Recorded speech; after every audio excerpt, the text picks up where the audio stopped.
cucaracha, ya no se puede caminar.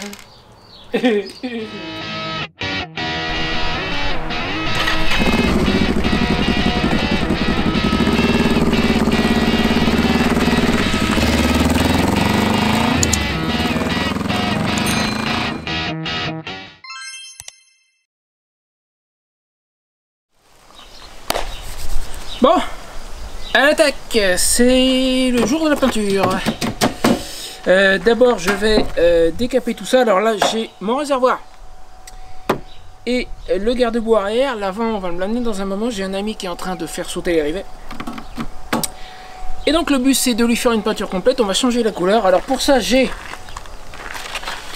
du papier à poncer grinçant. Ça, c'est pour le gros œuvre. Surtout pour le réservoir et le garde-boue avant. L'arrière, j'ai l'impression que c'est du plastique. Donc je me demande si je vais pas juste me contenter de le nettoyer à fond, est-ce que je le ponce, je sais pas, je vais aviser. Mais pour tout le reste, en tout cas, j'ai du papier à poncer grinçant. Pour finaliser le ponçage, on m'a dit que le ponçage au grinçant, ça risquait de faire des micro-sillons et que ça allait se voir après au niveau de la peinture.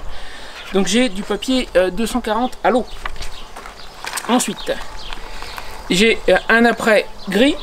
C'est simplement parce que quand je l'ai acheté, bon, il n'y avait pas de blanc sur le site où je l'ai acheté, donc c'est du gris.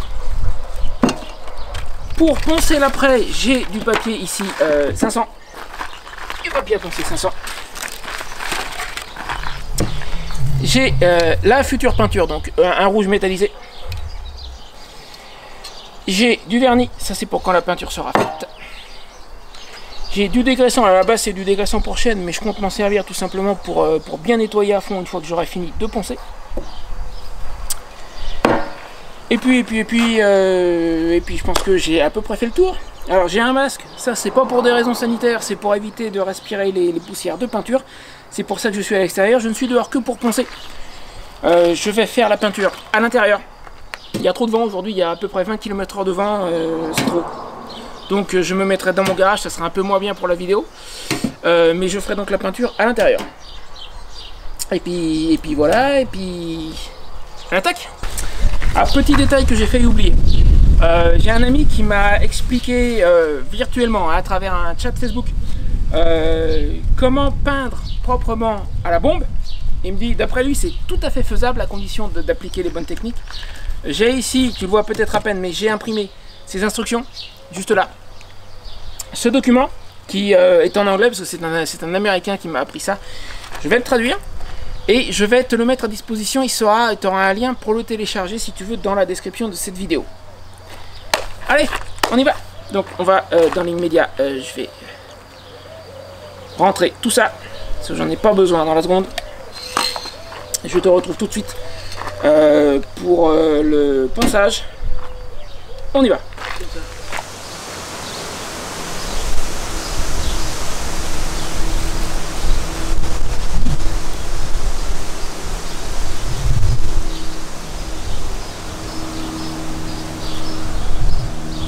C'est de la merde.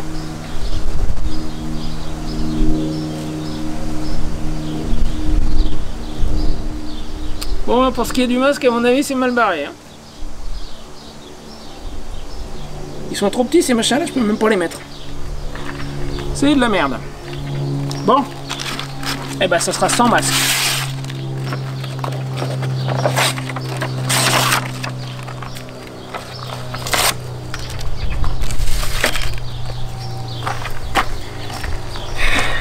Quand faut y aller,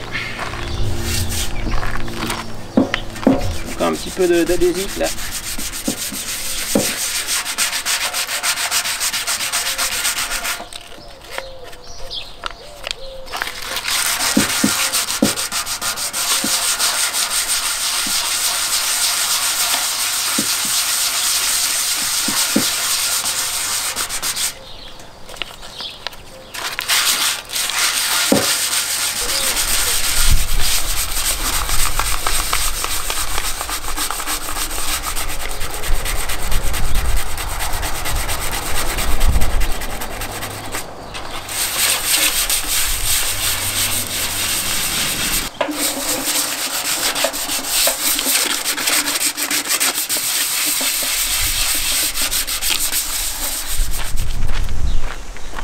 Il y a du vent.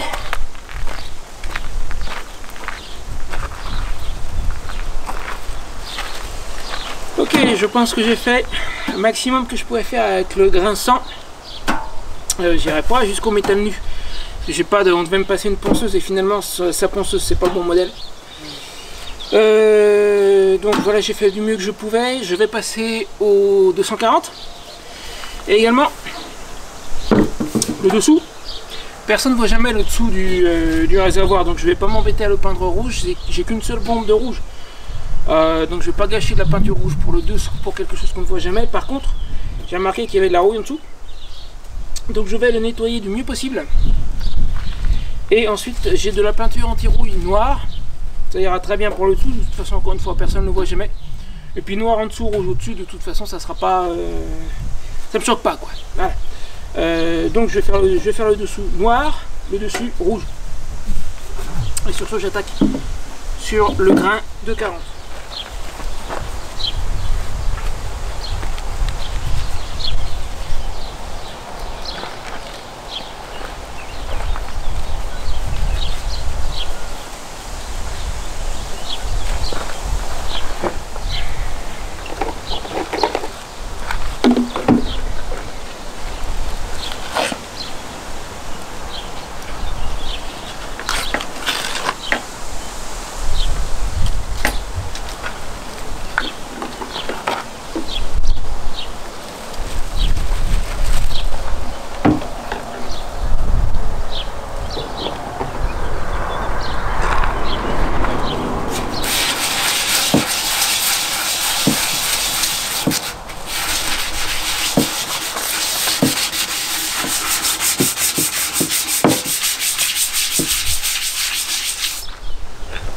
Ok, bon, je pense que c'est ce que je pourrais obtenir de mieux.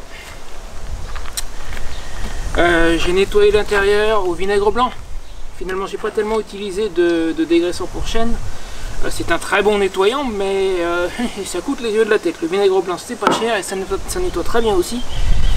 Et c'est efficace contre la rouille. Alors après, j'ai pas enlevé toute la rouille de l'intérieur. Il y a des coins très difficiles à atteindre. J'ai fait du mieux que j'ai pu. J'ai utilisé un tout petit peu de dégraissant dans des coins littéralement inaccessibles. Ça sera pas parfait, mais il faudra que ça aille. De toute façon, c'est une zone que personne ne voit, encore une fois. Je vais peindre l'intérieur d'abord, au cas où je mettrai un petit peu de peinture noire sur l'extérieur, des fois que. Et une fois sec, je m'attaquerai à l'extérieur, que je vais aussi nettoyer au vinaigre blanc dans un moment. Voilà. Donc je vais tout ramener dans mon garage et puis on attaque la peinture. Allez, go!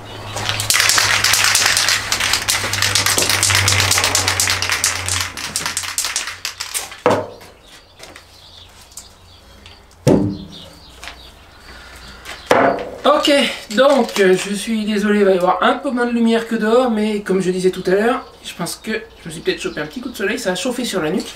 Bref. Comme je disais tout à l'heure, il y a trop de vent dehors aujourd'hui pour peindre dehors, c'est juste pas possible. Donc j'espère que tu y verras à peu près convenablement. J'ai donc mes petites instructions là que m'a donné un de mes amis, wow, c'est pas grave, que je remercie énormément, je ne sais plus si je l'ai dit en introduction, James Borda, via le chat Facebook, il m'a expliqué précisément comment faire pour peindre convenablement à la bombe.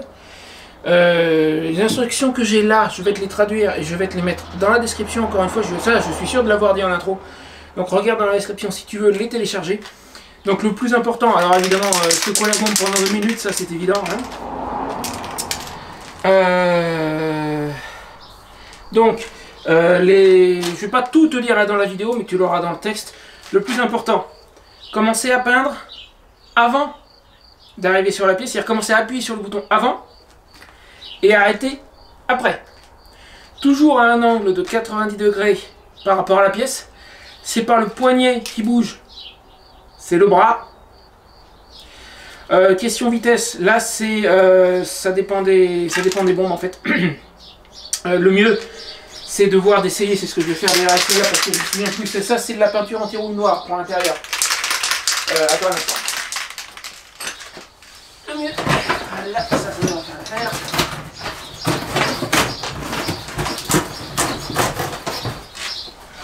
Le mieux c'est de tester sur un bout de carton. Alors il m'a dit si le résultat est rond, faut aller plus vite.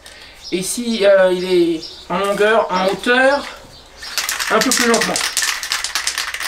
Ensuite, qu'est-ce qu'il m'a dit d'autre? Oui, alors, la première passe doit toujours dépasser de la pièce. C'est-à-dire que j'ai une partie de ma peinture qui va arriver sur la pièce et une partie à l'extérieur. C'est pour ça que j'ai caché jusque-là, volontairement. Ensuite, chaque passe recouvre la précédente à 50% et la dernière, encore une fois, doit dépasser. J'aurais peut-être intérêt à cacher un petit peu plus d'ailleurs. Dans cette zone-là, à mon avis, je vais en mettre. Alors ceci dit, c'est ce que je vais peindre en rouge tout à l'heure, là, mais quand même, pour le principe, disons juste que je suis prudent. Il n'est pas utile de mettre bêtement de la peinture noire par là. Donc, ouais, la vitesse. Alors là, il y a une petite donnée aléatoire à mon avis. C'est que d'une bombe à l'autre, d'une buse à l'autre, la vitesse employée va pas être la même. Donc là, je pense que je le saurai qu'en essayant. Alors, encore une fois, bon, pour l'intérieur, c'est pas d'une importance capitale, mais ça le sera quand je ferai la peinture rouge à l'extérieur. Puisque l'intérieur, personne ne le voit, c'est juste pour le principe que je vais repeindre l'intérieur en noir. Donc suivant les bombes, si tu vas trop vite, ça va faire un effet granuleux. Si tu vas trop lentement, ça va couler. Moi, à mon avis, le seul moyen d'avoir une bonne idée, ben, en fait, c'est d'essayer. Alors dans l'idéal, d'essayer sur une pièce autre. Sauf que là, au niveau de la peinture rouge notamment, j'ai qu'une seule bombe. Donc, je vais y aller directement en espérant que ça se passe bien. Allez, je finis de cacher tout ça. Et j'attaque sur une noire. Ok, j'en ai déjà fait un petit bout. Alors c'est pas évident parce que c'est pas une pièce plane. Mais ça va plutôt pas mal jusqu'ici. Donc, conformément à ce que je disais tout à l'heure, je vais commencer ici. Finir là. Et ensuite, chaque passe recouvrir sur à peu près 50%. Oh, j'ai oublié de protéger le robinet. Complètement zappé le robinet.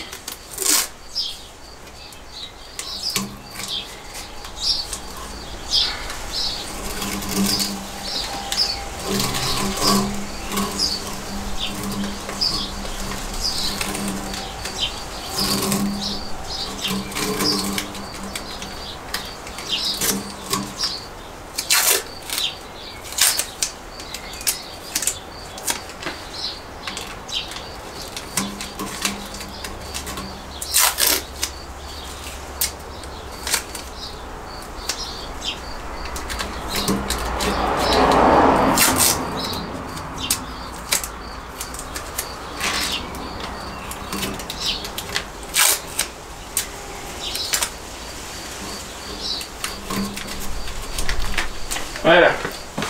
Alors évidemment, comme c'est la zone où il y a le robinet, c'est un peu plus compliqué de l'autre côté.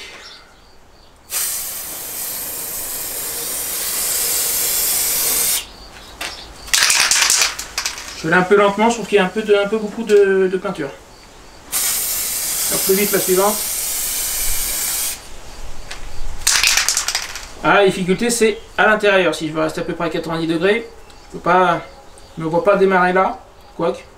Non, allez.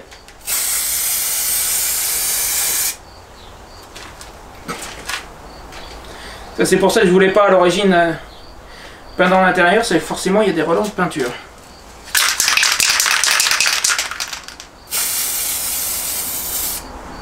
Voilà ce que je viens de faire, c'est pas les instructions de Jim, hein, mais c'est vrai que c'est compliqué vu la forme.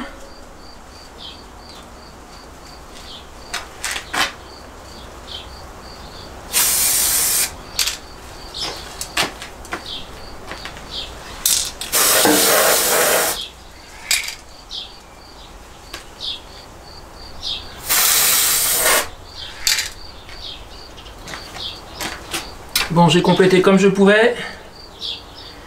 Sincèrement, je pense que c'est pas mal du tout. Ça a une bonne tronche. Reste à espérer que ça tienne bien. J'ai vraiment mis un peu trop de peinture par là. Comme c'est le dessous, s'il y a quelques couleurs, c'est pas grave quoi. Alors combien de temps ça met à sécher ça?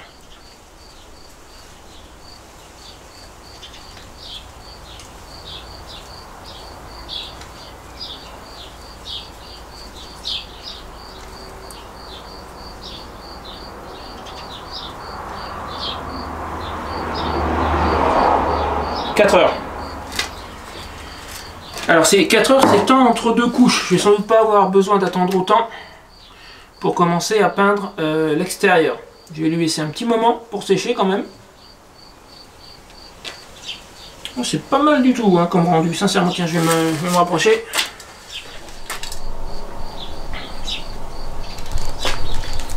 L'intérieur est nettement plus propre qu'il n'était au départ. Et un truc amusant, maintenant que j'ai nettoyé le réservoir, et finalement j'ai utilisé le dégraissant pour chêne, hein, le vinaigre blanc avait pas l'air de suffire.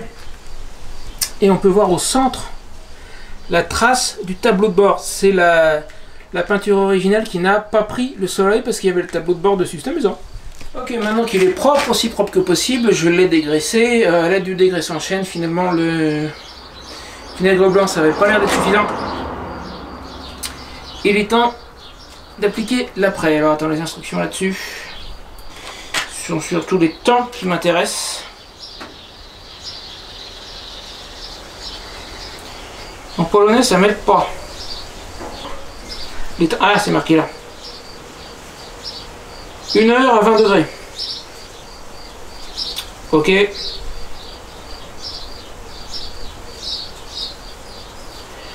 Une ou deux couches. Je vais voir si une suffit.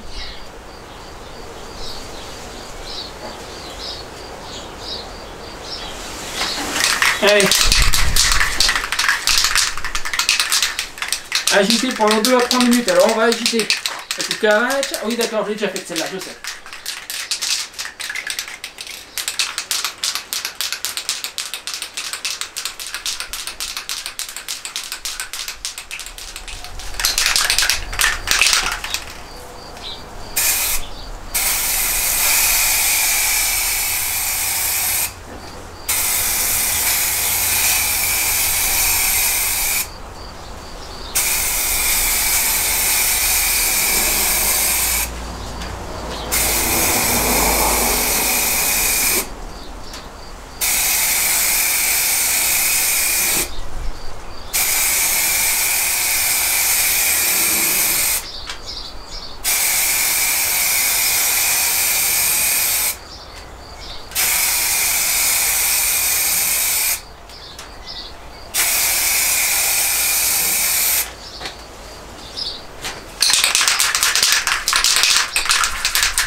Ok, ça c'était la première couche d'après. Je vois encore du vert, donc je pense qu'il faudra une deuxième couche.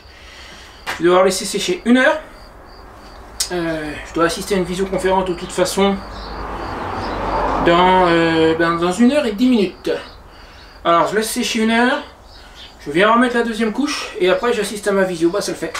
Je vais laisser sécher 50 minutes, on va dire, ça devrait le faire. À tout à l'heure.